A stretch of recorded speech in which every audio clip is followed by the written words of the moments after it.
Cardboard Studios presents.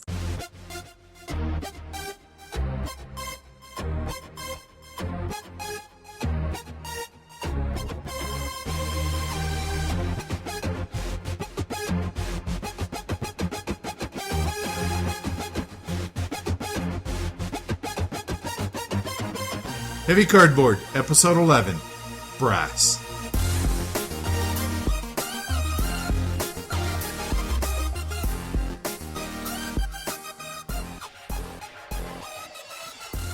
Coming to you from 39 degrees, 52 minutes north, 104 degrees, 47 minutes west. Welcome to Heavy Cardboard, where we talk medium-heavy strategy board games, war games, 18xx, and other related topics in the board gaming hobby. We're your hosts. I'm Edward. And I'm Tony. Welcome to episode 11, everybody. Let's remind everyone how to get in contact with Heavy Cardboard. All right, so first off, Twitter, @HeavyCardboard, Facebook, Heavy Cardboard, email, heavycardboard@gmail.com. You can find us on the web, heavycardboard.com, and also our YouTube channel that we just posted to recently. So it's been one of those weird 5-week months again. Yes. So it's been a while since our last episode. Not a long time since we last recorded, mind you, but been a while since our last episode. Since that episode, though, quite a lot's happened to our little show. Quite a lot. So let's see. Let's go through the list. Yes, sir. We have a sponsor now. Game Surplus. Yay. We joined a network, Cardboard Studios. Yay. We've had our first giveaway contest, #Panamust. Panamust for Panamax. Which we'll be announcing the winner shortly, sometime in this episode. That's right. We've received our first review copy of a game. Three Kingdoms Redux from Starting Player. Very awesome. Thank you, guys. Published our first video to YouTube under the Heavy Cardboard name. Yes, it was an unboxing of Three Kingdoms Redux. And last but not least, and we're on a weekly radio show down in Texas, which we've had the first episode will have been just prior to us releasing this. That is correct. So, it's been a busy few weeks for us. Dare I say significant for the show and for our listeners. Bodes well. I agree. Speaking of which, we should probably tell you guys a little bit about our new sponsor, Game Surplus. Yes, we want to thank the great people at Game Surplus for sponsoring our show. Good people, good reputation, and a fantastic inventory of games, including many imports and hard-to-find games. Now, their tagline is the home of great games at great prices, so check them out at www.gamesurplus.com. And we know they're anticipating Essen arrivals very, very soon. Yeah, pretty excited about them ourselves. Mm-hmm. So one cool perk that they're doing for us and for our listeners is Velma, who is the head of Game Surplus. She's going to touch base with me and let me know just ahead of time what their new sales are going to be just before they go live, so that I can then tweet out and mention to our listeners, hey guys, heads up, this is coming. So that's Game Surplus.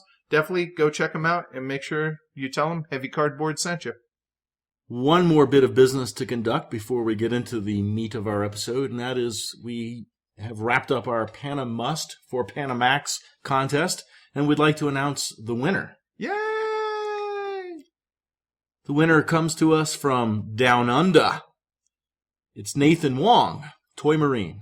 On BGG, right. Congrats, Nathan, Toy Marine. So hit us up as soon as you hear about this. Email us, let us know, and we'll get that copy of Panamax out. So, in this extended off time, yes, I have acquired a few copies of games. Have you?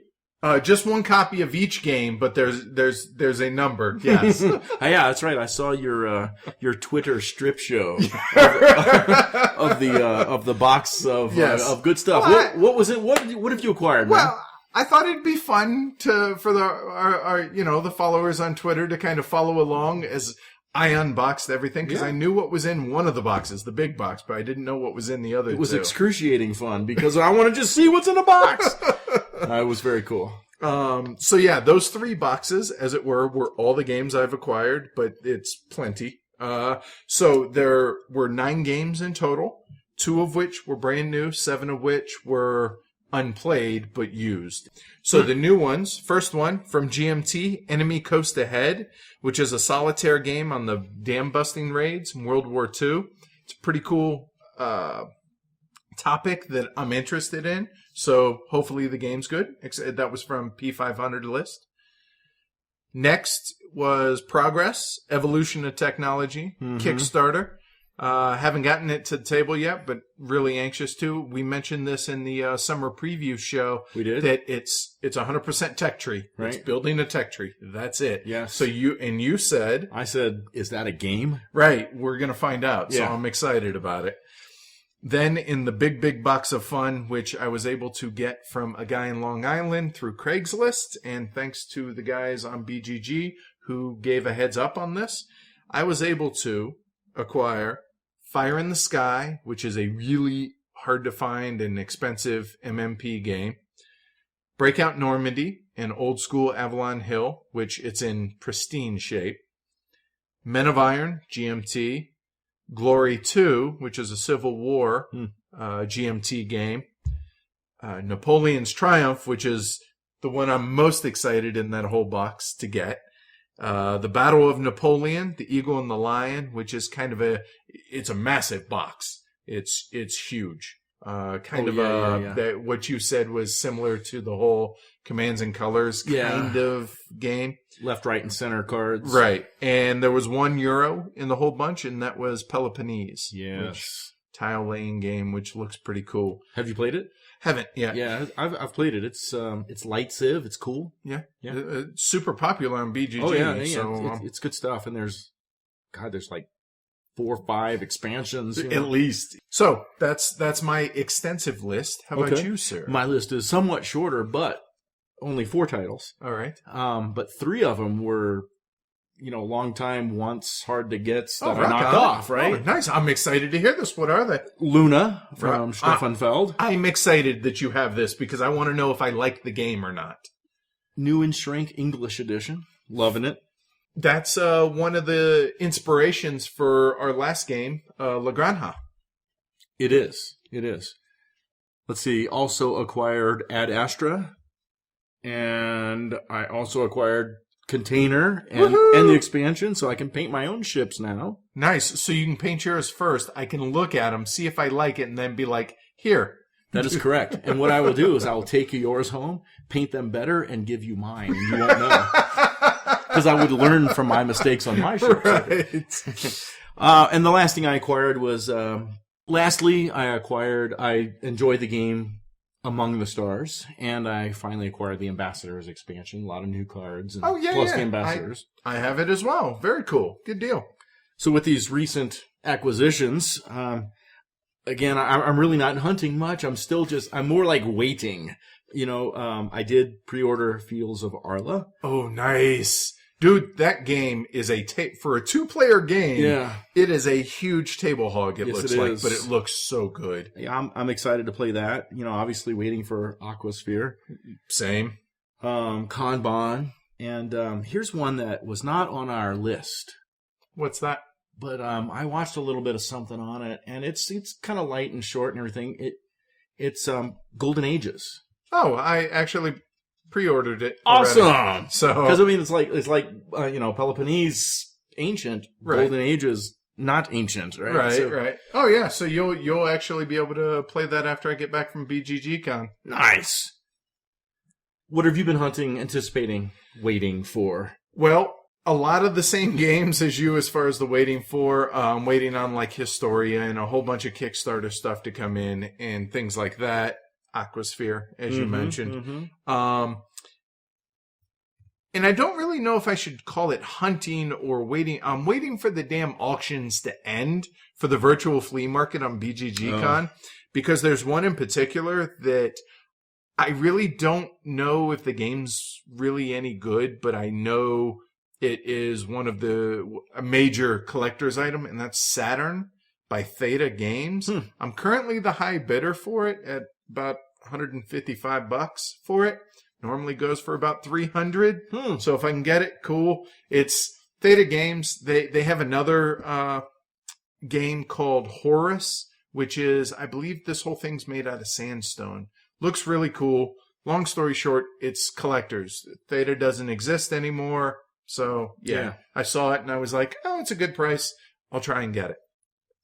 I'm still hunting for the same 3 Martin Wallace games, which are God's Playground, After the Flood, and Princes of the Renaissance. However, Princes of the Renaissance, somebody put a copy up in the virtual flea market, so I'm attempting to not get outbid again on that. Okay. And yeah, just a bunch of stuff from that. That's pretty much it. That's really on my immediate radar because BGG-Con is, 2.5 weeks away? Wow, that's crazy. Been waiting on this thing for so long. It's almost here. Just because we're waiting doesn't mean we haven't been playing things. What have you been playing lately? Not a ton, because I've been working obscene amounts of hours lately, and will be forever, it seems. But a couple of games. Rococo, which we both really enjoy. Right, that's on my list. Biblios, which you mentioned I needed to play. We played 3 games of it. I loved it. I thought it was a really cool, light bidding auction. Bidding game. That was fun. We got in our first play of Clinic. Yes. Which that is a mind screw. The 3D aspect really twists your mind in unnatural ways. Yeah. it does. Yeah. It does. I'm looking forward to more plays of it. And last but not least, along with Brass, obviously, right. Age of Steam. I played that one with Paul Chad and our buddy Robert. Played on the Scandinavian Korea map. And I gotta say, I really wasn't thrilled with the game. I apparently had played Age of Steam, I don't know, almost 2 years ago, so early on in my playing career, since I've been, in the hobby. It just didn't click with me. It just wasn't really... I'm willing to give it another try because I know everybody's probably looking at their iPod or whatever, looking at me like I'm nuts. But it just didn't click for whatever reason. So, yeah, that's Age of Steam, What do you think? Have you played it? I have not played it. Oh, you haven't? I have not played Age of Okay, Steam. I'm curious to get your take, so we'll have to bust that out sometime. Sounds good. So how about you? What you been playing? Many of the same things. The only 3 that are on my list that weren't on yours were Thunder Alley. Oh, yeah, you got to play that. With Brian. And you dug that, right? That was really pretty cool. I like the way that the movement for the cars work. I think it's definitely... We played with 6. I don't think I'd play with... 4 might be too few. And see, it's funny. I've heard that, that 4 or 5 range is the sweet spot because it can be really chaotic with 6. Yeah, I didn't feel it was chaotic at all. It was, okay, cool. It was awesome. And Strasbourg, speaking of Stefan one of our friends, Chad. Okay, right. Not Paul Chad. Is a big auction fan like me, and he'd never played that, so we got him into that. And he like it? He did, as a matter of fact. Yeah. Cool. Definitely some unique auctions in that game. And Ad Astra. Obviously. Not Ed Astra. So, cool. So, let's see. Let's talk a little bit about what's on the burner for what we think for our next 2 episodes. All right, yeah. So, in our next episode, we mentioned that we just got our first review copy of 3 Kingdoms Redux. And it's a game that's coming out here at the end of November, as long as there's no manufacturing delays or shipping delays or whatnot. Seems like there always is on everything. Right. So we're hoping to feature that in episode 12, which will drop on the Thursday while I'm at BGG-Con. Really looking forward to getting more plays in. Initial play, let's just say it went positive. Yeah, absolutely. So then from there, the game that we're anticipating literally any day. Any day. We're disappointed when it's not on the doorstep. But that's Spielwerk's Arkwright. Yes. Yeah, the massive box of goodness that's supposed to be... Everything I'm hearing about it has been positive so far. We're going full water frame, no spinning Jenny. Right. So, and if all goes well, that'll be episode 13 coming up. Right. Obviously, things happen, yada, yada, yada. But that's the plan for the next couple episodes to kind of give you guys an idea. So when we were talking about what we've acquired and what we've been playing, you'd mentioned Ad Astra. It's a game that I'd played, I think, once or twice before at the Conclave of Gamers. Cool. And I believe you just got a copy. I played it before too, and also at Conclave, and really enjoyed a lot of aspects of it. And so, wanted to have my own copy as a result. And it's weird for me, I think, in some respects, to like this game because it's got a shared element that is like in Settlers of Catan, the trading of no resources. clue. Never played Settlers. Yeah, and I hate Settlers of Catan. Okay, all right. So it's got. But the game is about far more than that. Sure. It's a 2009 game, and it's from Bruno Feduti and Serge Leger. And these guys have done many, many games, whether several together even, besides Ad Astra. So one or both of them are responsible for games like Mare Nostrum, Mundus Novus, Mystery of the Abbey, Citadels, Fist of Dragonstones, Ink and Gold, Warrior Knights, Shadows over Camelot. Those are not heavy cardboard games. Not so much. But man, all of those games have sold thousands and thousands of copies. So, so these are well-known. They're popular with the masses, not Yeah. necessarily with our demographic, if you will. Now, I don't think this is their most popular game because it's, OOP, and stuff like that. But I think it's far better than any of those. Yeah, I agree. I enjoy the game. So it's a 3 to 5 player game, takes about an hour, and the time is actually controlled by the players. First 1 to 50 ends the game. So, if someone plays their scoring cards aggressively, right, it's going to come in at a shorter period of time. But players that, they could lengthen the game by not being... drag their feet, so to speak. By not being aggressive there. So, in the game, and this is one of the things I like the most about it, is you set up the quote-unquote board by laying out these star systems that have, 3, 4, 5 planets around them. Everything's all face down, planet-wise, so you don't know what kind of planets are in which systems and things like that. And so you need to go explore those systems with your ships, and, you get to peek at the planets and see what they are. I think I'll settle this one. Right. You can develop that planet for the type of resource that it produces. And those resources, that's that Settlers of Catan thing, where you can make deals with the game, a 2-for-1 trade, but with players. Hey, Ed, I'll give you 2 food for 3 gold or whatever, right? And I have a feeling you're about to get into what was my favorite aspect of the game. Yeah, and I really like this too. A little bit of a sidetrack. I like programmed turns. That can be a fun mechanic. Like a pre-program. Right. Here's what I'm going to do on my turn. It's like Shogun has that, Edo has that, and this has that. And you're programming your turn. There's basically 12 to 15 spots on this little programming track, depending on how many players are active in the game, is how many spots are open. But on your turn, you're going to place cards, right, that from your deck that say what you're going to do, and you're going to put it on any one of the open numbered spots. So just because you're the first player placing an action card doesn't mean you have to place it in that first spot. I could place it on spot 7, and that card would be activated 7th, right? And all the cards are placed face down, so no one knows what. So it's really, really kind of cool how maybe you want to space out certain actions on your turn, or maybe you want them really up close together. A lot of little cool decisions to make there.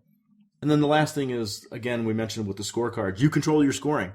I'm going to play this scorecard now, and I'm going to score. I don't get that one back till I play all the rest of my scorecards. So I'm in control of when I want to score. And I think, you don't score until you score. I think that's kind of cool. Yeah, the game doesn't tell me when it's appropriate to score points. And you were listing these games of the pre-programmed turns or whatever, and I haven't played either of those.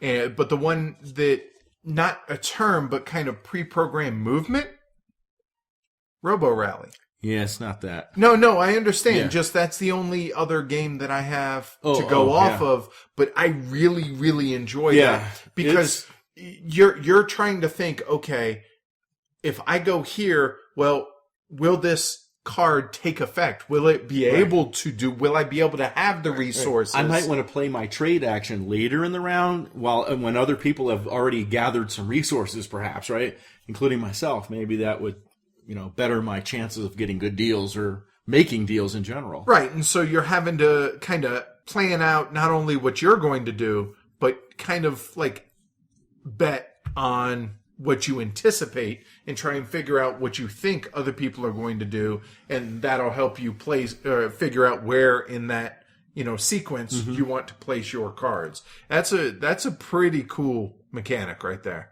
I think the only thing that's not cool about the game is that it's out of print. Which means spendy. And I will rate it at a 3 on our scale of 1 to 4. And right. I would say this. I need to get you to play both Shogun and Edo. Yeah, let's, again.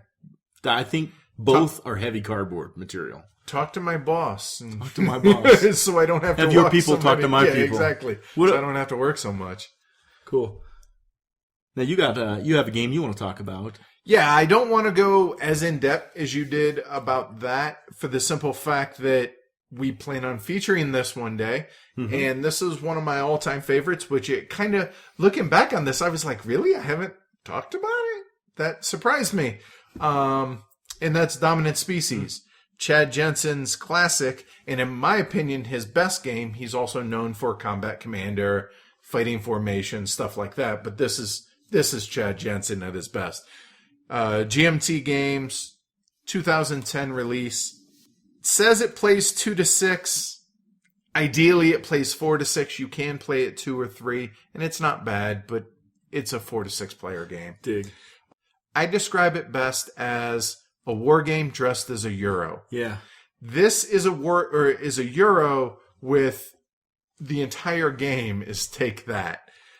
In the game, players control one animal type. There's mammals, reptiles, birds, amphibians, arachnids, and insects.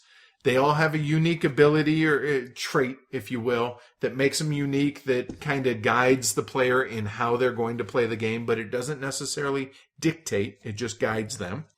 It also has a predefined food chain order, so insects are always going to lose tiebreakers, and it also it has a predetermined turn order as well. All those things you were just talking about, I like how it makes all the different species asymmetrical too. Absolutely, it does. I mean, they have their own elements or where they can survive on the planet there. Just because you always lose tiebreakers doesn't mean you're in the back seat. Right, but the different special abilities for each of the different animals also comes into play and helps balance that.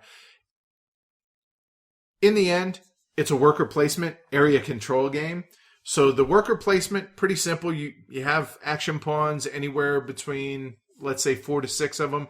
You take turns going around the table or in turn order, placing them on the quote-unquote eyeball spots, the action spots. And then after the planning phase, which is what that's called, you go into the execution phase, and you execute everything top to bottom, left to right of the 12 possible actions. After that, there's a reset phase, rinse and repeat. But the key to the game is, of those 12 actions, one of which is called dominance, and that's basically how you score these tiles. On the board, you're going to have species, and you're going to have dominance cones. And how this works is your animal, let's say your mammals, you have different species. A species is 1 cube. The cubes. If you have 3 cubes, and I have 2 cubes on there, and we can both survive there because we have the elements that we need to be able to survive on that tile, then when somebody takes a dominance action to be able to score that tile, I will score more than you. But that doesn't necessarily mean I have dominance. And how dominance works is there's a lot of math in this game, but it's simple math. It's take the number of elements that match your player board, multiply them, and then add the different types of elements. Bottom line, you come up with a domination score. Whoever has the highest number is dominant on that tile, and they get a little cone on there. And that's the key to the game, because when people take dominance actions, they're going to get these cards. And this is what the entire game is, completely tactical. It's turn by turn because of the overwhelming power of the cards. When you take a dominance action, you not only score a tile, but when you score that tile, whoever has the cone, the dominance cone, also gets their choice of the available cards. And they are extremely brutal. I'd say 90% of which are hurt somebody or everybody, including yourself. Some help you, so on and so forth. But game breaking is the wrong word, but they are super strong, but they're super strong for everybody. More often than not, the card that you choose is going to be more important to you than the points that you score. And the game is all based on points. So there is a bit of a pick on the leader aspect to the game, which is kind of a downside, in the fact that it's completely tactical. Those things being said, still one of my favorite games. I'll rate it. Obviously, I have it rated as one of my only 10s, so I'm going to give it a 4, with a caveat, though, that it's a Euro, but it's not your typical Euro because it's all about in-your-face, take that. If you don't have a group that is agreeable to that does well with that, stay away from the game, plain and simple. But if you dig that idea, go out and get a copy. And I happen to make a how to play video on this back when under the name across the table, so you can go check that out. That's Dominant Species by GMT and Chad Jensen. Where there's muck, there's brass. Brass is apparently 18th century slang for money. I did not know that. Now I sound like Ed McMahon. Yes, we're talking about Brass, the 2007 Martin Wallace classic. The publisher was Warfrog, Eagle Games, and several others. The artist for the game was Peter Dennis and Eckhard Freytag. Plays 3 to 4 players, although there is a 2-player variant that's fairly popular. Game length, 120 minutes. Give or take. Give or take. Components and graphic design. This game's butt ugly.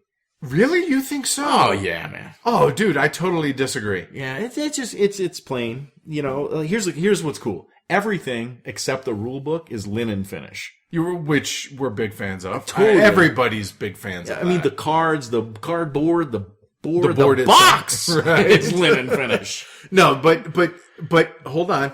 I just think it's bland. See, and I appreciate the kind of industrial age kind of artwork. I really like the art in this game. Yellow. Yeah, I'm just saying. I really like the art. However, since we are talking components, Yes, sir. Martin Wallace money. Oof.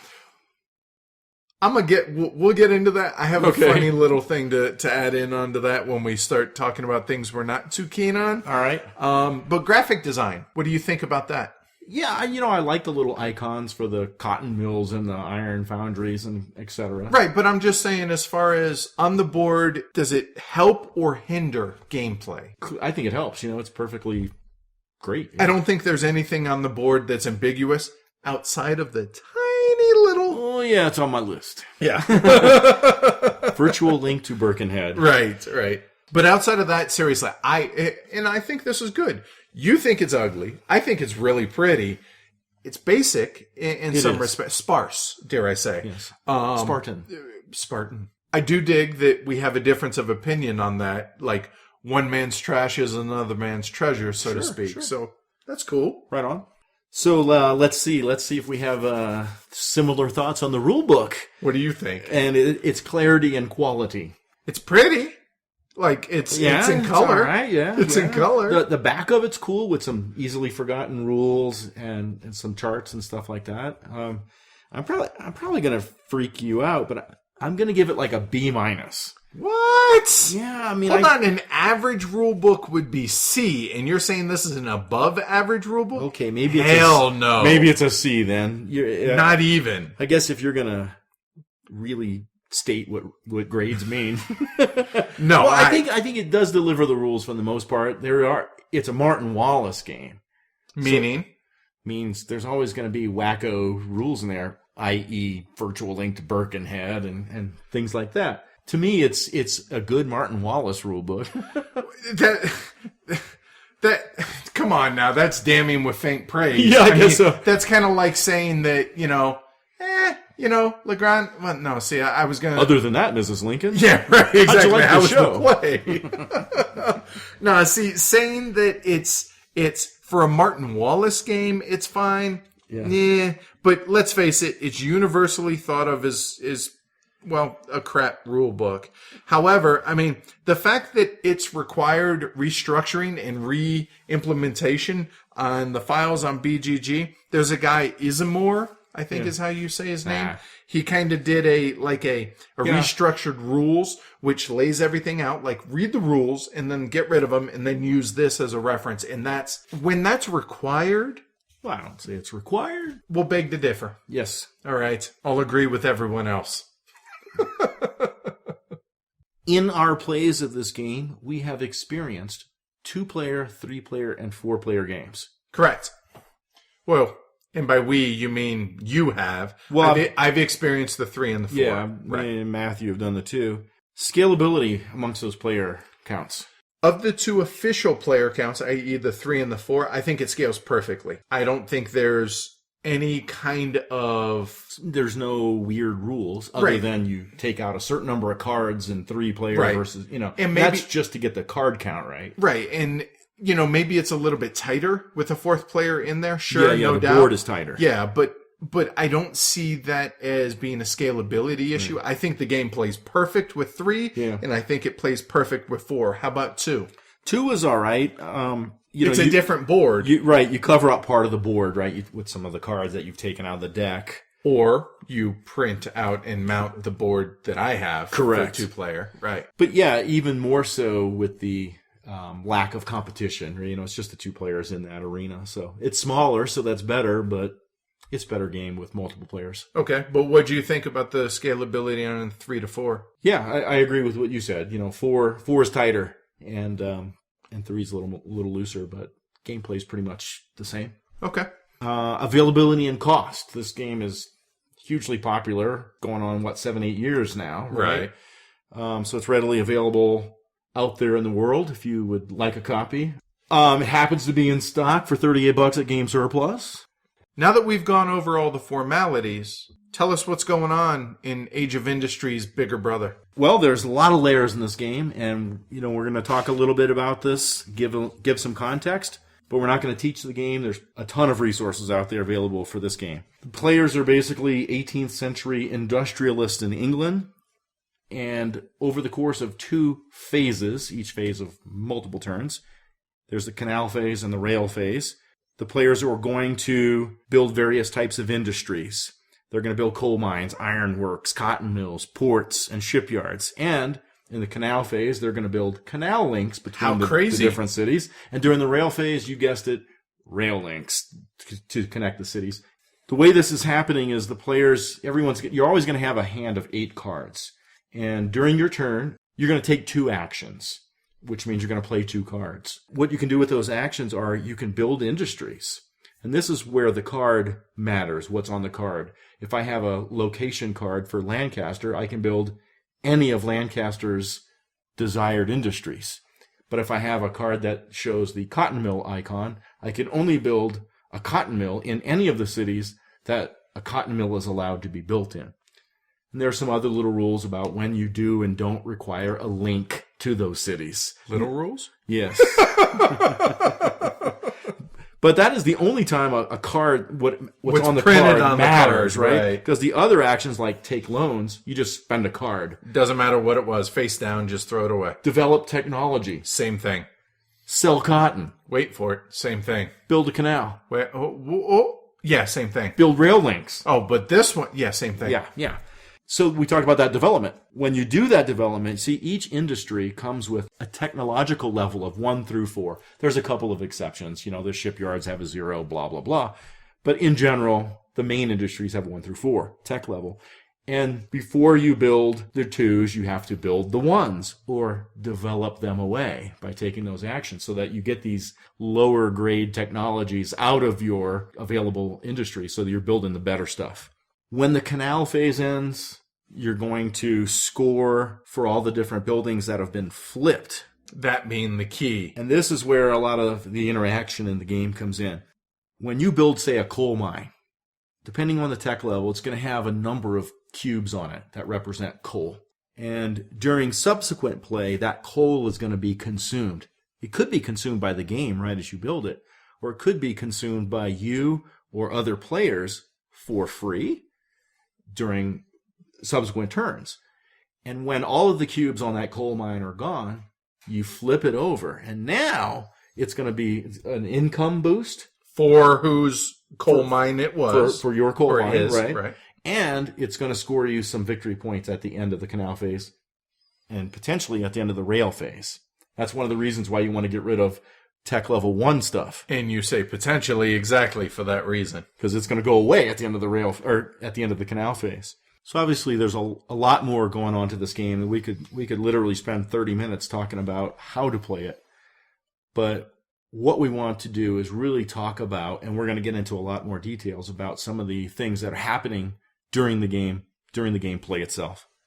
So, let's get started with that. Let's talk about what makes the game heavy. And the first thing on our list, as always, is the complexity level of the game.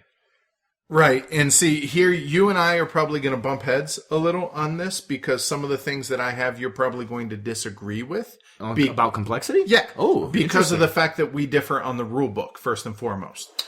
So the first thing I have mentioned, or I have listed here, is, as mentioned, a poor rule book makes for a bit of a barrier to entry. Having an experienced player at the table, teaching it and running it, not just teaching the rules, but being able to be like, you can't do that because of X, Y, and Z, that type thing. So it definitely, I feel like that's very much a barrier to entry.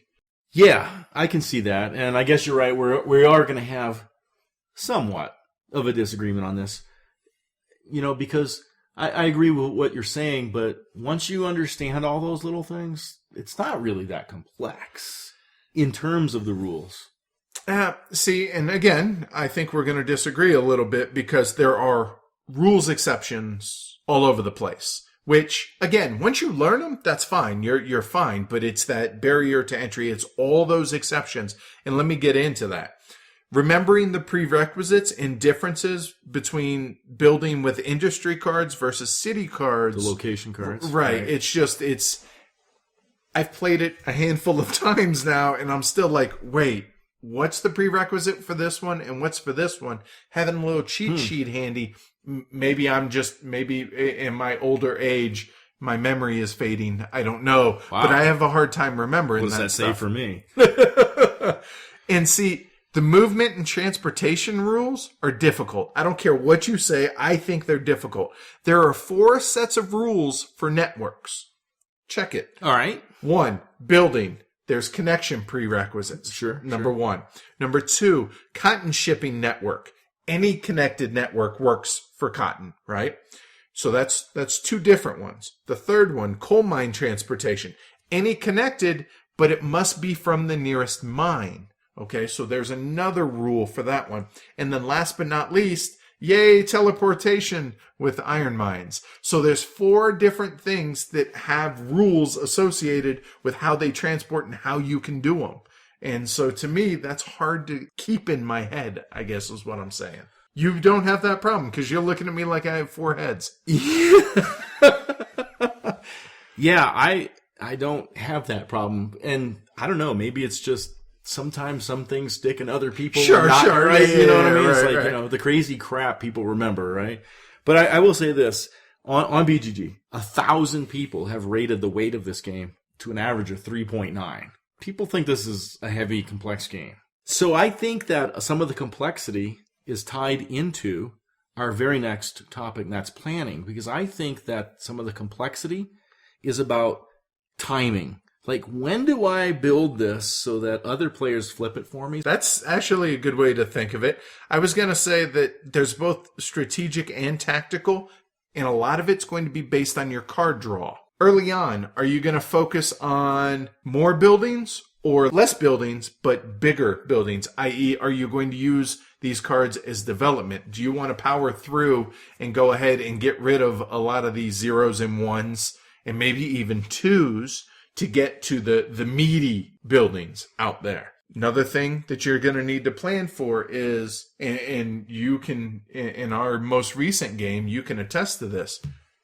When do you take loans and how often? Yeah. Yes, Tony. How often do you take loans and how many do you take? I ended up wasting an action for one too many loan takings. Right, and it ended up biting me. I ended up with like $30 in my bank, which was great, 3 victory points. Yeah, which is terrible. Right.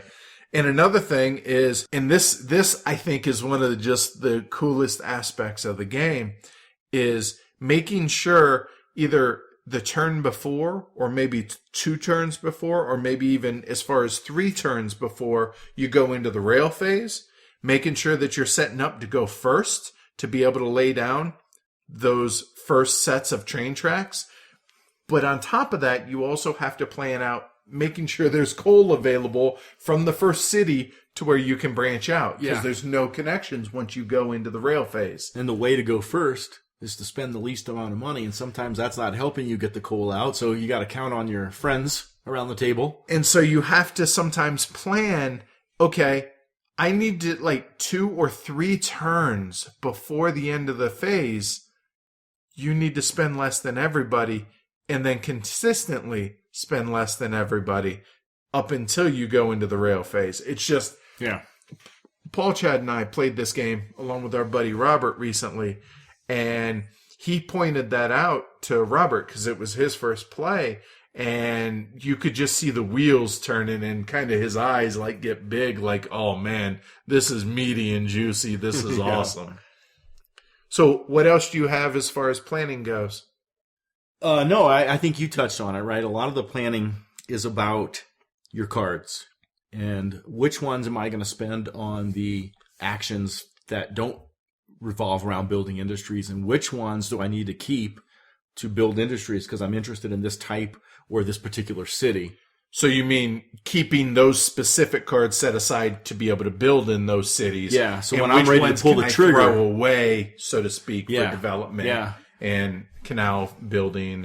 And maybe this is more tactical than strategic planning, but it's when do I want to, even if my cards won't allow me, when do I want to spend 2 cards to make it one location action where it's not something I've planned long term for. It's more of a tactical thing that might put a ripple in my planning because there's something I need to do right now. I need to build that cotton mill right there, right now, to block you or cut you off or something like that, where it's a ripple in my planning that took away 2 cards from my hand. And that's something else you bring up right there is the fact that, okay, you might have a ballpark idea on how you're going to get from A to Q, but somebody else might throw a wrench in your plans to where all of a sudden, like you said, man, I was planning on taking a loan this turn and I was planning on building X, Y, or Z, right. But all of a sudden you're like, I can't. So I need to be able to burn 2 cards, which is both your actions for this one action that's super important and vital that I get it done right now. So you have to have that mobility to be able to change on the fly. And in a 4-player game, you only get 31 actions. So to spend 2 for 1 can be expensive. It's something you have to do occasionally, but it's nothing you want to do often. Right, because you're cutting yourself out of a considerable amount of actions if you start doing it time after time after time. So let's flip this card conversation into random factors and luck, because I think your card draw is a random factor, right? Absolutely. You do get 8 of them, though. It is mitigatable in the sense that, like we said, you can use 2 cards to become any 1 card that you need it to become. Right. Which is a big thing for those of us that don't want a lot of luck or randomness in our games. Just give me a way to mitigate it. Right. The 2 for 1 is a mitigation. I think another mitigation is, other than building industry, it doesn't matter what's on the card. So it gives you a way to, okay, I need to do these things anyway. Let's get these cards out of my hand. Let's get 2 more in. Other than that, I think only initial turn order is luck and random. Hold on, you're forgetting one more. What? Oh, no, that's right. And it's the foreign cotton demand tile draws. Yes, and that could be pretty swingy because I think they go from 0 to -4. Yeah, and I remember when Matt flipped over that -4 and he couldn't turn over his port. It sucked. Or he couldn't turn over his cotton mill. Yeah, that's a little bit weird. It does feel a bit punishing. Let's talk about game length. If I said to you that brass might have the best ever depth to length ratio in board gaming, would you agree, disagree, throw tomatoes at me? No, I wouldn't throw tomato, but the best. I mean, that's ever. That's a big word. It's not really that long, and there's a lot going on. I'd be hard pressed to come up with a better one. How's that? At least on the fly. Yeah. Cool. So game length, is that an issue for you in this game? Oh, not at all. I mean, even when it's not your turn, you're constantly thinking. I mean, there is no downtime because you're in your head Yeah. constantly in this game. And I've heard of people playing it as quick as 90 minutes. Great. This is assuming 3 and 4 players, not the 2-player game. As fast as 90 minutes. And I've heard some 3+ hour, which I think is nuts. Yeah. But I'd say 90 minutes to 2 hours 15, somewhere in that window. And it's just, you're spent after this game. It is brain burn-y. So no, I don't think the game length adds to the complexity, or I should say to the weight of the game. But I do think it's perfect for what it is. So how long do you think it takes a player to get this game? You know, when I was researching and, you know, writing everything up for the episode, I was like, well, it's going to be some point during the first game, I think. And once you see the transition from the canal phase to the rail phase and you see how the scoring works and all that, you're pretty much good to go, I think. However, you're still going to get housed by an experienced player. You're probably screwed by then. Right. But that said, you'll understand what it is you're doing. You just might not get all the nuances and all the subtleties that are in the game. What do you think, though? I think you can understand the mechanics very quickly. You know, there are the weird rule things. You know, your second game's definitely going to be better, but, I mean, to play well, it might take several games. There's just so many different paths and interactions and timing issues are all around, like supply and demand, what other people are doing or not doing. Being able to capitalize on those I mean, it's inefficiencies, if you will, or holes that you see that can be filled by, you know, deft play. I think this is like a 3-play, 4-play game. To be able to play well. Right. So, Ed, in this episode, to illustrate how long it takes a person to maybe get this game. Right. We're going to do a little role-playing exercise that you've discovered. Yeah, this morning, in fact, ironically, or lucky as it were, a BGG user by the name of Casual God. Awesome name. Somebody had asked, hey, what's a heavy euro out there? Can you make some recommendations? Well, one guy said, had brought up brass. And there was 1 or 2 people in the thread thought, you know, I don't really think this game's really that heavy. It's not, it's pretty straightforward. You know, it's really not that difficult a game. Casual God wrote this up, and we'll go ahead and role play it a little for you. This is a conversation between Ed playing the role of a rookie player of brass and me, Tony, playing the role of a more experienced brass player. Take it away, sir. Hey, Tony, I'd like to build a cotton mill in Manchester here with my cotton mill card. All right. Do you have a presence in Manchester? Explain presence again? It means that you have another industry in Manchester, or you have a connecting rail or canal line in Manchester. Oh, yeah. I have a coal mine in Manchester right here. So I can build this cotton mill, right? Actually, we're in the canal phase, and you can only have one industry per city, so sorry. Later in the rail phase. All right, so I want to play that cotton mill in Manchester now. I want to build it. I have a cotton mill card. All right, let's see. You do have a presence via the coal mine tile. That's good. But the coal in that tile is gone, and you don't have access to more coal from Manchester because it's not linked to any other coal cubes and doesn't have a connection to the distant market, so you can't buy it from the game. Sorry, you can't build it. Gah. Still later in the rail phase. All right. Finally, I have a cotton mill card. I really want to build this damn cotton mill in Manchester now. I couldn't before because there wasn't any coal, but I see Manchester's now connected to a port, so I can import it and build it, right? Hey, remember when I overbuilt your coal mine in Manchester? Yeah, how could I forget that? Well, it means you no longer have a presence in Manchester, so you can't build there with the cotton mill card. But if you have a Manchester card, you could. Do you have one of those? You know what? I hate this game. Let's go play Catan.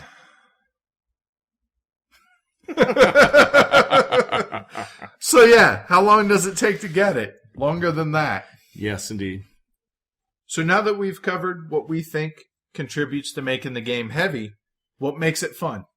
One of the points that I have is the unique interactivity of the game with the supply and demand. It's kind of an indirect cooperation. Oh, I'll build this, and other players are going to take the coal or the iron cubes off of it, and then I'll get to flip it over for victory points and income. I think that's way cool. And on that exact same note, in the exact same example, they also can screw you with that exact same action depending on if you built that coal mine for the coal for yourself. But instead, they took it and used it. Now, maybe you were planning on using this coal because you were a first player going into the rail phase to build all these awesome railroads and score that, huge amount of points, at the end of the rail phase. Oh, I'm sorry, Tony. You don't have any coal left. Indirect cooperation does not exclude competition. So is it co-competition then? Cooperation? Yeah, cooperation. There you go. The first thing I had noted was the fact that it's as deep and, dare I say, complex of a game as it is, but it's not fiddly in the least. Rules-wise, with the exception, sure, but I'm talking physically not fiddly, which is really a feat in and of itself, I think. Yeah, I agree with that statement. Another thing I like is that, just like in business, there are no catch-up mechanisms. If you play well, you do well. And if you don't, you don't. That's right. Well, yeah, and I mean... That I think to me that, something you always talk about, competition of decision-making, there it is. On that same note, and perfect timing bringing that up, is the fact that it's tight without being completely unforgiving.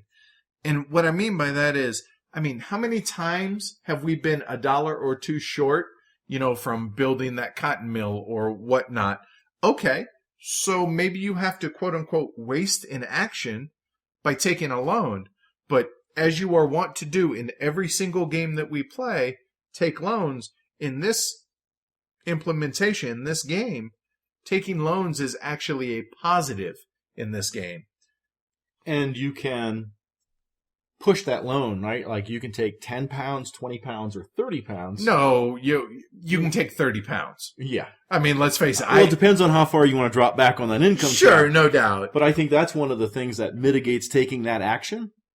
Like when you said, quote unquote, wasting it. Well, if you're going to take that loan, make sure you take the exact amount of money you think you're going to need for the steps backwards on the income track. Right. But I love the fact that don't have to do it 3 times. Yeah. Yes, Tony. Yes. No, I love that even though there's no catch-up mechanism, it's not completely punishing. There are ways to make money in this game, even if you're blocked, i.e. the loans. Turn order. Funny, I had that as my next point as well. Yeah, yep. It's very cool. Go riff on it. No, I was just going to say the manipulation of turn order and how you must control your own destiny in a sense. You control your own spending, which, like I said earlier, a turn or 2 or 3 before that transition from the canal to the rail phase, and how important is it to be that first player if that's your strategy, and just that. As Paul Chad pointed out, he says this game, at its heart, is all about manipulating turn order. What do you think?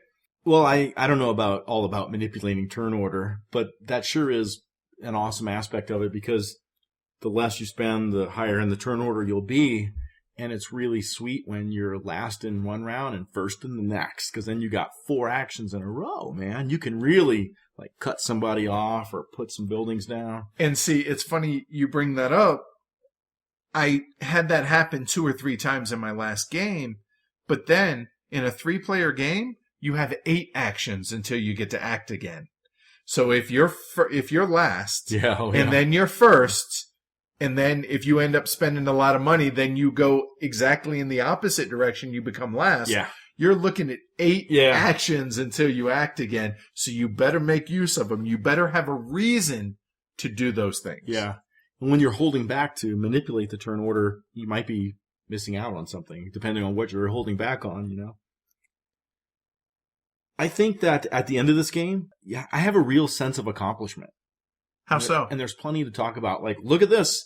I've built all these different factories. I've done this. My my income level is up here. I built these rail networks, So you're saying physically, Like, it's when I cool look at to the look board- at, like, I have built. Look at what I have done with these two hands. If I see a lot of red pieces out there, I'm happy. If I see a lot of yellow pieces out there, I'm less happy. I But dig lots that. to talk about. There's lots of balance in the game as well as varied paths to victory. You can focus on building and shipping cotton. You can completely forego cotton and go look at other directions, whether it's maybe building ships for those massive amounts of victory points late in the game. Develop like hell. Get all these piss poor little, zeros and ones out real quick. That way, when you're building your 2s and your 3s during the canal phase, they stay there and they're going to score for you twice, as opposed to those 1 buildings which completely get wiped. You will have gotten the income and the perpetual income from those 1s, meaning you've bumped up Right. on the income track, but they're not going to score twice for you No. like these big boys will. Building on that, the way that, the tech levels are just one feature, one facet of the variance between the different types of buildings. Like as you get deeper in your tech level, the building tiles are better. And some are better at income, some are better at victory points as you go down. And there's, what are there, ports and shipyards, and there's just so many different things that the paths that you can take and the variance in 1 or 2 of those paths is good. It gives you a lot of that flexibility so that you're like, okay, I see Ed and Paul Chad are doing cotton mills, so maybe I'll build some ports, but I ain't building any cotton mills. I'm Right. gonna build, Right. We're gonna have to ship it somewhere. We're gonna have to go through somewhere. Right. There's just a lot of options and a lot of variance within those options so that, you can really be adaptive to what the supply and demand is asking for. And on that note, we did say that you're going to have 8 cards at any given time in your hand. In my opinion, there's no such thing as a bad hand in this game. I agree. Your draw is going to shape your decisions, Yeah. but it doesn't pigeonhole you into a certain path. There's flexibility, again, that word flexibility in what direction you want to go. And sure, you might really want, that Birkenhead card, and you're like, come on, where is it? I keep drawing, or a ship card or whatever, and you just keep missing. But again, okay, fine. Maybe you go a different direction, or you spend both actions, and now you have a Birkenhead card. Yeah, and this is a guy, me, that doesn't like random stuff in their heavy games, especially, the card mechanism being at the heart of this game. But I don't feel like I'm ever screwed by my cards or anything like that because I got options. And, I might have to nurse my hand along or might have to spend the 2 for 1 or whatever. But Or you change direction on the right, fly. yeah. All right. But you have options. I'm going to do this now. Yep. Well, I was going to do cotton mills. Well, let's go steel or iron. Yeah, I just, instead, I don't feel constrained. Yeah, and I think that's a credit to the design in the fact that you have what's implied randomness, which is this card draw, but there again that mitigation. Mm-hmm. I think that this game has a couple of race elements in it too. There's a race to maybe get to certain places before other players, build links out of certain cities before other players to cut down some of their options, building bigger networks and things like that.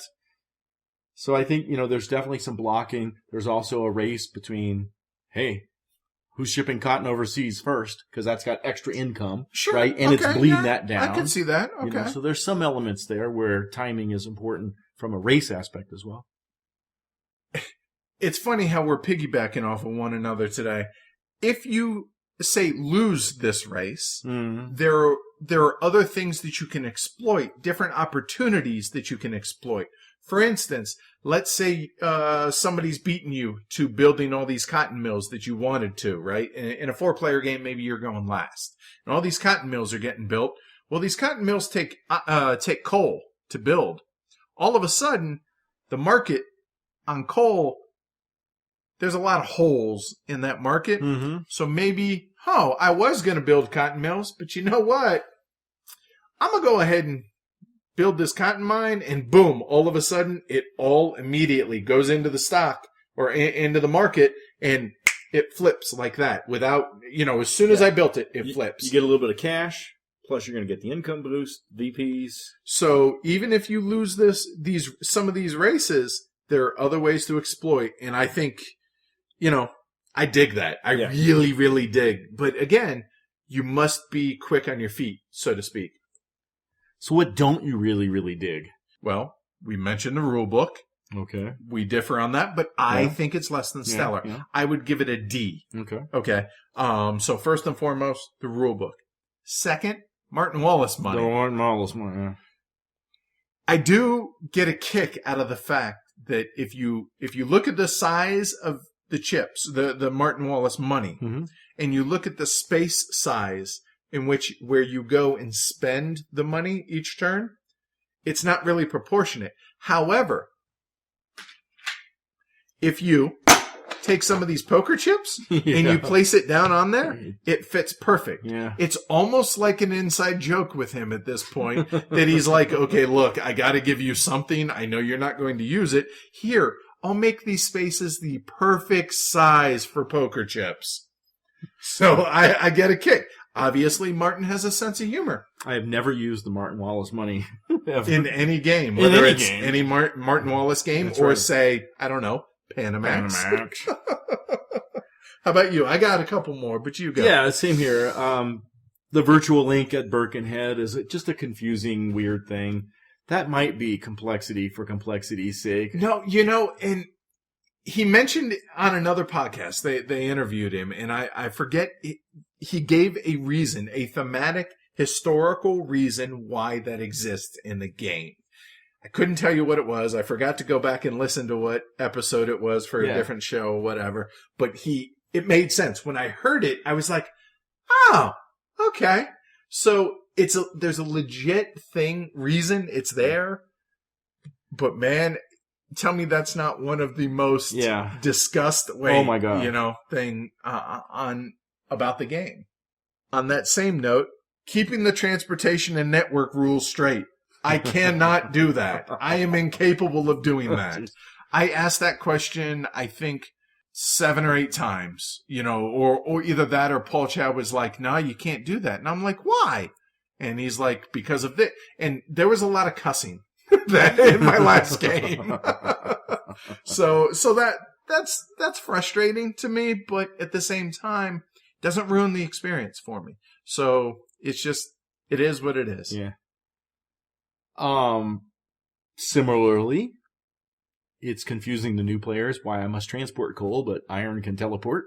And again, he gave a thematic reason for that too, and I failed to catch what it was. I don't even care what the thematic reason is. Right. I'm sure it's just a game mechanic for differentiation between, how coal moves and how iron moves, perhaps, but whatever. In Age of Industry, iron doesn't teleport. I'll take your word for it.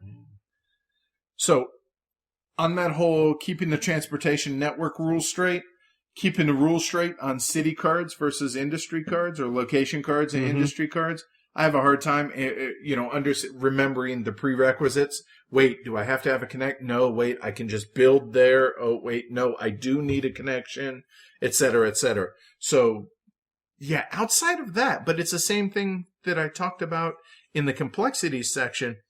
Outside of those 3 things, the rule book sucking and the Martin Wallace money, which kind of appropriate. It is a Martin Wallace game. Right.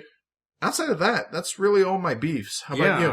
Yeah, that's all I have too. There really, it's not a lot for me to not like about this game. A couple more things before we get into summary and everything.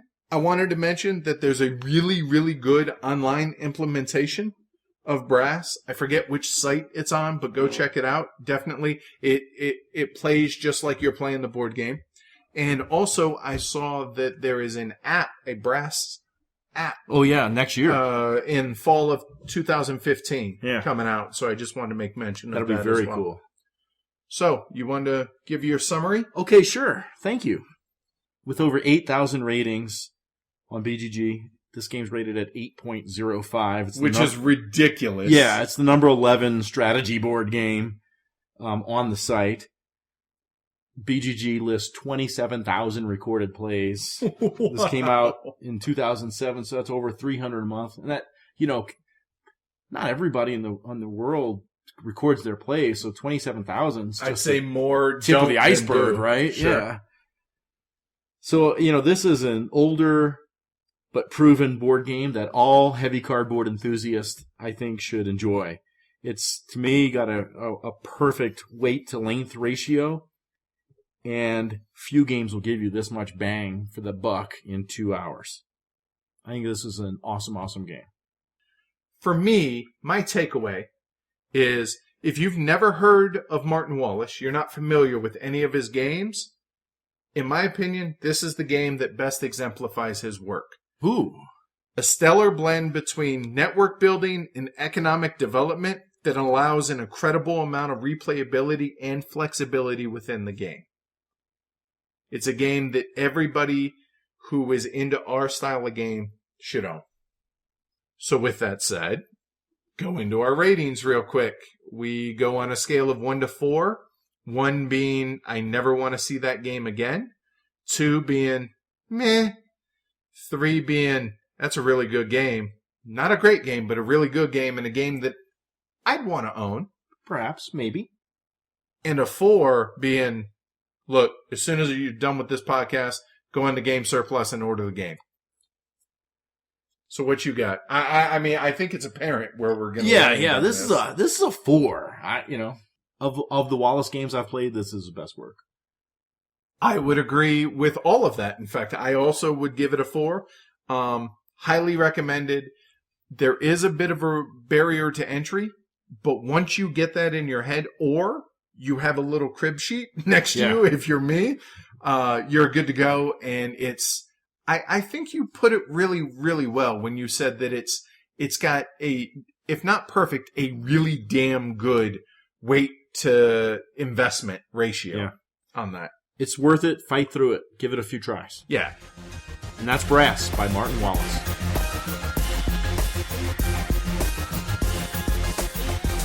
As much as I have enjoyed our little conversation on Brass, let's talk about a couple of other things now. So while I was doing all my prep for this, I had asked our Twitter followers if there's any questions they had or anything, any input, suggestions, whatever. And one of them busted out with, what's your favorite breakfast food? Oh, and Lord. I laughed because I know you don't like breakfast. Yeah. I do. I didn't get this gut by saying no to breakfast. So I ask you, sir, what's your favorite breakfast food? Yes, my favorite breakfast, because I hate breakfast. I don't like breakfast food. I can't even really eat before like 11. Which is so weird. So my favorite breakfast would be a Venti decaf mocha, 2% milk, no whipped cream. For breakfast, I would think you'd want the caffeine, but that's just me. I'm wired enough. Yeah, no doubt, right? For me, it's a bit of a tough call. It's really tough between 2. Huevos Rancheros and biscuits and gravy. Both homemade, mind you. But yeah, I don't know the biscuits and gravy about 11:30. Yeah. So tough call between those two. So I'm gonna cheat and give both. Let me extend that a little bit. Do you like to go out for breakfast, or you like to cook it at home? Yes. Okay. It depends. If I have nothing going on, because I know you like to cook. Oh, I love to cook. If I've prepared, if I've made green chili, pork green chili previously in the week or whatever, and I have some, then that's going to be Sunday breakfast as huevos rancheros. However, we have a couple of proper greasy spoons here in Denver. Well, let me ask this question then. Okay. Besides the Euler household, what's the second best place for breakfast in Denver? Oh no, I'd be willing to say the best place is Country Road Cafe. It's not really in Denver. It's west of Denver, up in Evergreen, which is up in the foothills, going up into the mountains.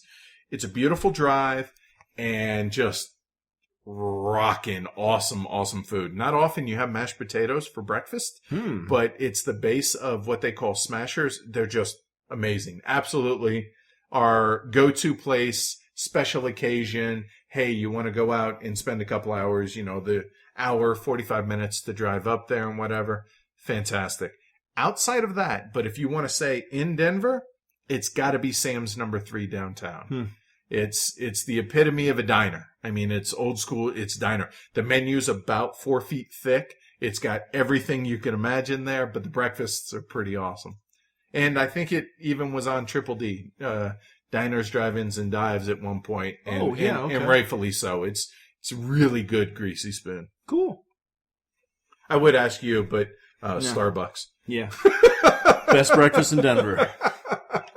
Terrible. So what you got for me? Well, I want to try to have a little fun with you. Okay. And I love it. I love how you spring this stuff on me.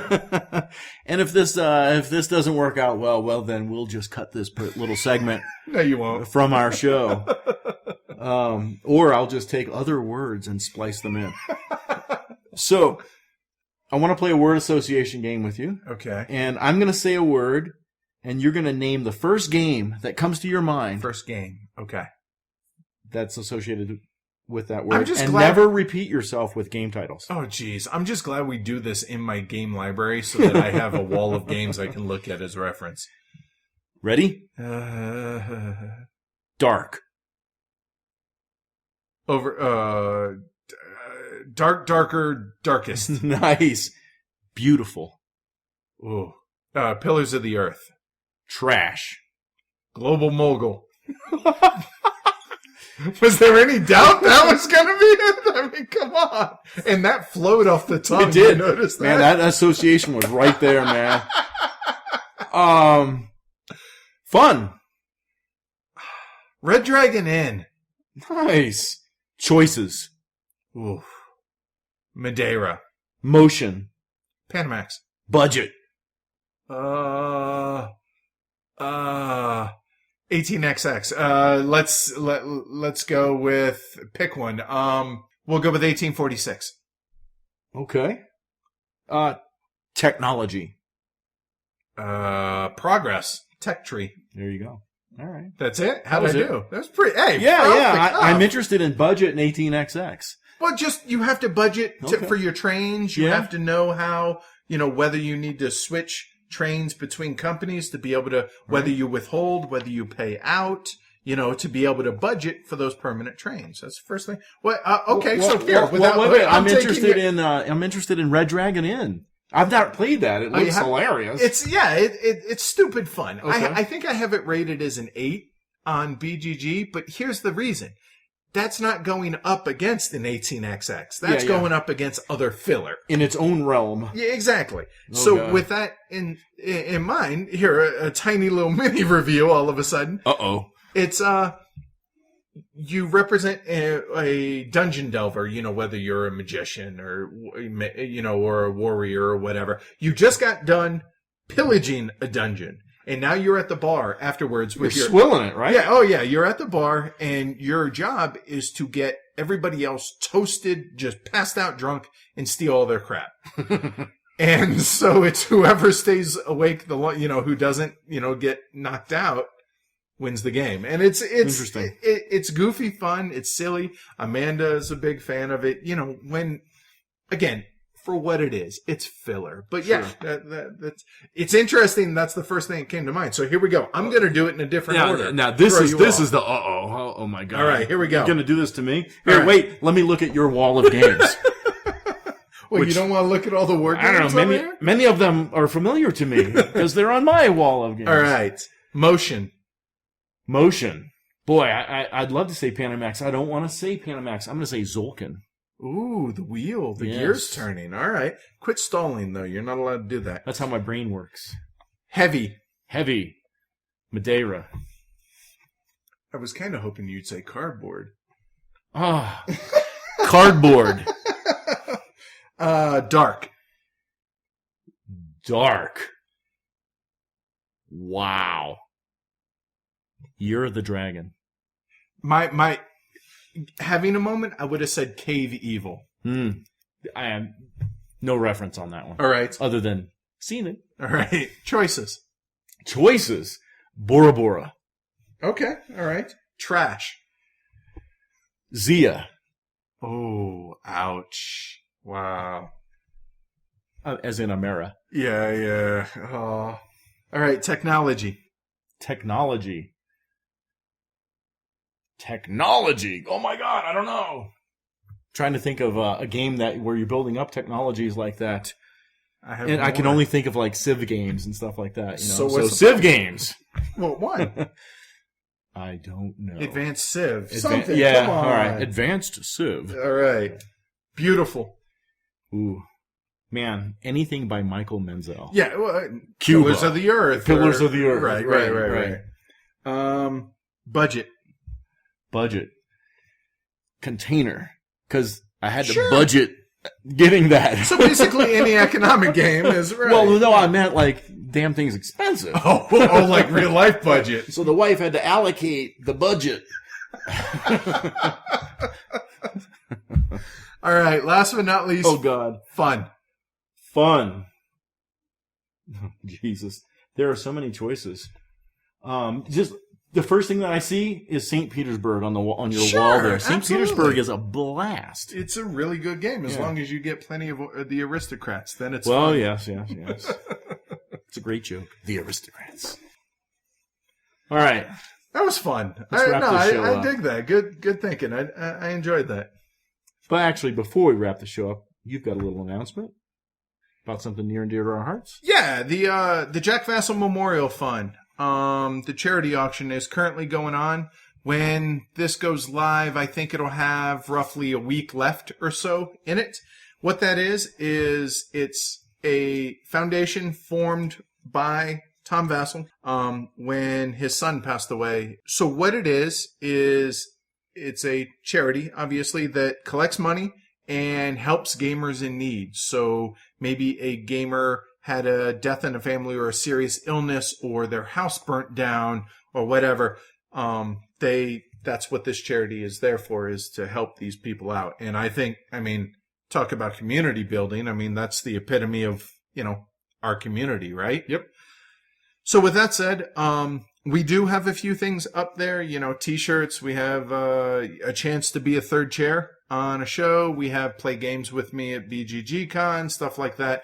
But even if you have no interest in bidding on our stuff, put something up for auction there, donate it, bid on anything you want, whether it's ours or something else. Just go out there, give a few bucks for the charity. I think it's a great cause. When does that auction wrap up? I think it's November 14th, so roughly a week or so after this airs, okay. I think. So, but yeah, go check it out. If you go into BGG, you look at geek lists, find the one with like 750 thumbs. Hard to miss. Right. Before we sign off, let's remind everyone how to contact us. All right, so Twitter @HeavyCardboard, Facebook, Heavy Cardboard, email, wait for it, heavycardboard@gmail.com. Last but not least, our website, heavycardboard.com. And once again, thank you to Game Surplus, our sponsor. Check them out on the web, www.gamesurplus.com, and let them know Heavy Cardboard sent you. The home of great games at great prices. All right, well, that's it for this episode. We have some Three Kingdoms Redux to play. Yep, and hopefully I'll see a good handful of you guys at BGG-Con. We're trying to put together a little BGG-Con kind of game evening Saturday night. So we'll see how that turns out, and looking forward to meeting some of y'all. So we'll see you. Well, literally, I will see you in a couple of weeks, but we'll also be dropping Three Kingdoms Redux in a couple of weeks. It'll be the guy in the red Heavy Cardboard t-shirt. Hard to miss. See y'all. Later.